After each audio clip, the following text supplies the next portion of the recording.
traits, which is refining your nonverbal delivery by Tyler, Brent, and Sarah.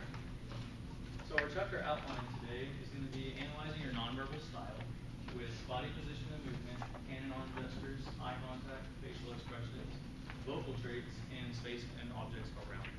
Then we're going to move to Sarah, who's going to be talking about practicing your delivery, which is getting comfortable with the context and timing, rehearse with your slides, prepare for deck presentations, and prepare for online presentations.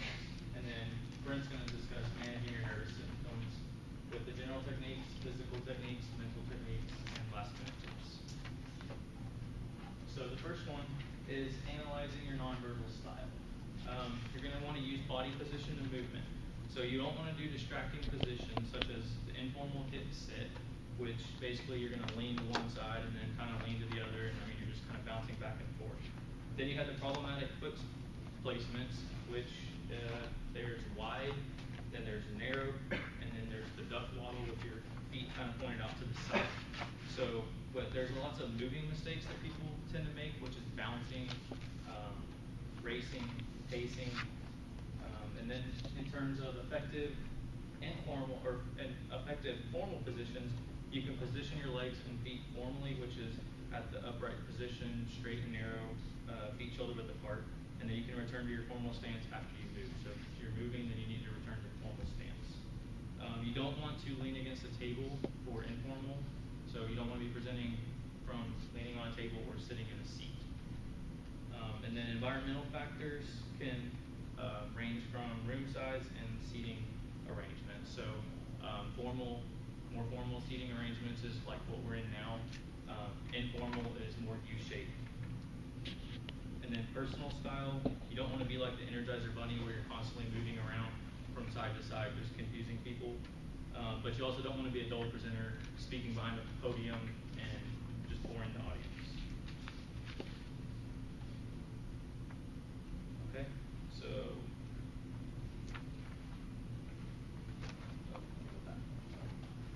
and under hand and arm gestures, you want to discover your natural gesturing style. You want to ask people for feedback beforehand before you give a presentation. Ask them, hey, what am I doing wrong? Are you a cheerleader or are you just a little flappy penguin with your arms going around to the side? You also want to avoid distracting gestures such as the commander, where you put your hands on your hips. A chili presenter will cross their arms across their chest. There's the gunshot victim, where you just constantly hold your arm the whole time whenever you're presenting. Then you have the armless presenter, where people present with their arms behind their back, which is very weird.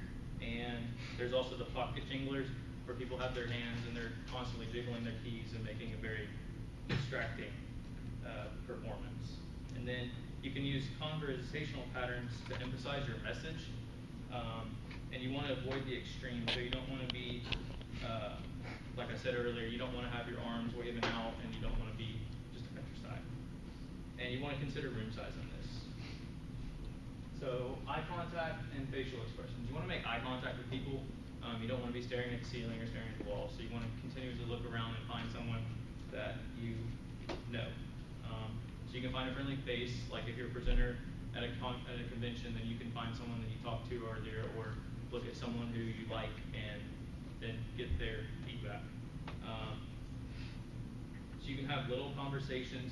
So you can like look at one person at a time and talk to them, and then bounce around the room, looking at that just helps you create eye contact.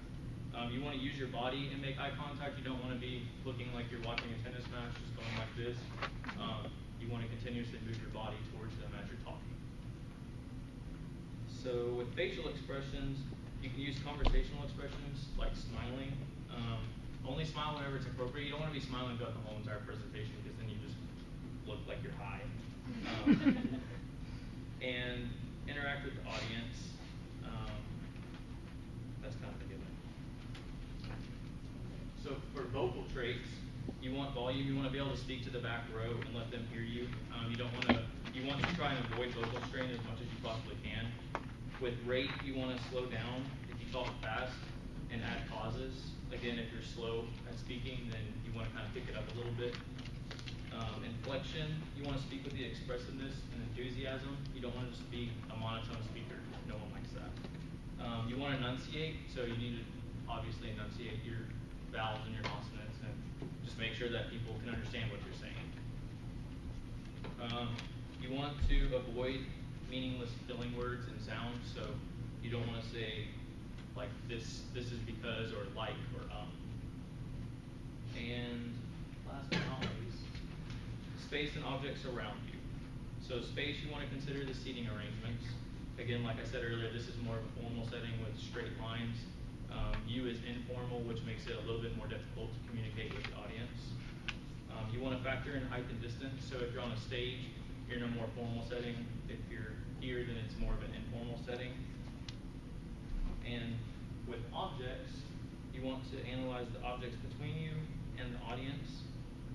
And so like if there's tables or chairs blocking you, then that's going to create a distraction. And visual aids you want to use effectively, which Sarah will go into in her next presentation, and as well as dress. So you don't want to wear a suit and tie if it's a casual Friday event. That's just kind of over flashy. And now I'll transition to Sarah for practicing your delivery. So for your practice your delivery, you need to get comfortable with your content and the timing. So you need to prepare limiting notes and outlining so you are easily to turn it into the notes. And you don't want to write a complete sentence, so it's going to be harder for you when you go like presenting. And use large letting, and there's a lot of white space in between your note cards, so it's easier to read while you present. And set your outline notes on your PowerPoint, so that can easily turn onto like a note page on your presenting. And you also have to own your content. For example, before we present this, we had to read over and over again on the chapter, so we know what we are talking about, so we can also deliver to you guys. And also you can it's easier to present when you know your content and more naturally too. And next, connect your notes to your slides. So when you're writing your notes, you need to connect them to the slides so it's easier to follow, and it's gonna be more natural, and it's gonna be more smoothly. And second, you need to rehearse your slides. So link what you will see and what you will say. So you have to link, like you guys, audience will see on the PowerPoint and what I'm going to say for you guys. And also you need to anticipate for visual distraction. For example, what if the PowerPoint is not working today? We need to make sure that we know what's going to be alternative way. Or the clicker is not working, we need to know beforehand. And also eliminate the old visual, so it's not distracting to the audience too.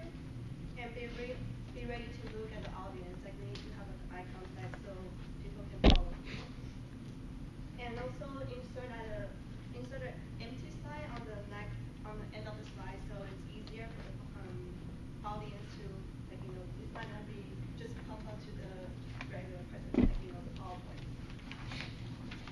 And also you need to practice in a room, so it will be easier for you to present, more comfortable for you, and be more familiar with the technology, and set up the computer, and check your slides to see how you're gonna look on the background of the edit group. And then next we're going to talk about prepare for deck presentation. Deck presentation is different set than stand-up presentation. So you need to work harder to keep everyone to focus on the same page. So you need to practice how you will open, and also explain the purpose of what you want to do the deck presentation. And also you need to verbally review the table of contents too. And second you need to decide what you're going to say about each page. So share the main message first and refer to the page number so the audience can follow along. And explain color and symbol and the chart elements that you put on the page, the deck presentation. And for the heavy page, text page, you probably want to avoid first and tell the audience, so they can view after the presentation is done. And consider the nonverbal message too, decide where to sit, check out the chair, look away from the deck. So practice when you can paraphrase each page without looking at it. And the gesture conversationally, don't move your hand to the table. And number 4 is prepare for an online presentation. So you need to be familiar with your equipment. For example, if you are doing online presentation, you need to plan to start early, like a welcome slides, and stay connected to. And also you need to stay connected so you, like, because with the audience you cannot make eye contact, so it's harder to see that audience are following. So you need to use building questions to make sure that they are following you throughout the presentation. And next, Brent will talk about the managed system of nervous system. Alright, we're going to talk about managing your nervous symptoms. Nervous symptoms are a result of adrenaline running through your body. There are some general techniques that you can use to manage these. First, you want to think about what makes you nervous. Most people are more comfortable in certain situations, like if you're sitting down or if you're talking to a group that you know. Next, you're going to want to analyze your nervous symptoms. There are 3 types of nervous symptoms. First is visible symptoms. These are going to be things like rubbing your fingers or fidgeting, pacing. Next, there are audible symptoms. Like Tyler said, these are going to be using filler words, speaking too fast or too soft, or stumbling over your words. And then there are undetectable symptoms. These are things like a pounding heart, a tight chest, sweaty palms, and even brief memory loss. You can manage these by practicing. There are also some physical techniques that you can use. If you exercise on the day of your speech, it will help release some of that nervous energy. You can hold powerful poses. Before you talk, you can put your feet up and put your hands behind your head. While you're talking, try not to protect your vital organs. Be relaxed, don't feel closed up. And then facial expressions. If you smile a lot, it will tend to make you feel happier. Next, you can relax specific body parts. That will help you with some of the nervousness. You can relax your neck and your throat by rolling your head around. Relax your shoulders by raising them, rolling them back, bringing them down and forward. Relax your arms by shaking them out, starting at the top of your arms, working your way down to your elbows and then to your hands. And you can relax your hands by clenching your fists and then relaxing them. With all of those, you want to do them multiple times to be the most effective. You can also breathe deeply, which will help you control your breathing, which will also calm you down. You want to prepare your voice using diaphragmatic breathing. This reduces strain on your vocal cords, slows your heart rate, and then lowers your pitch. You also want to make sure that you get enough rest so that your voice is prepared, and then wake up your voice. You can do this by warming your vocal cords, or take a hot shower, or drink warm liquids. You want to make sure that you avoid milk because that doesn't help your voice.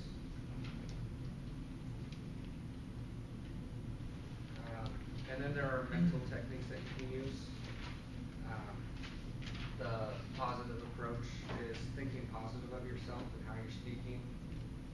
Kind of going back to when you smile, you feel happy. If you think of yourself in a confident way or act confident, it will make you feel more confident.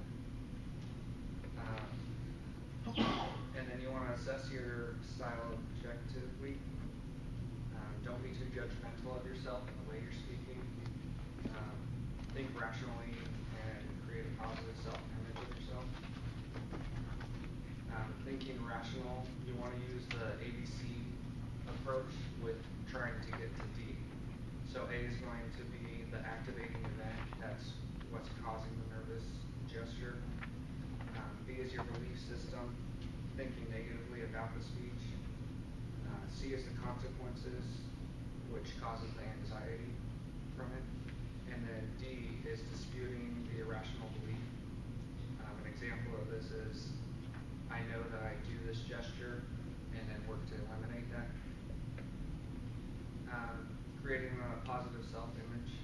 You can visualize yourself as a successful speaker. You can look at positive images. You can imagine yourself as a guru or a scene.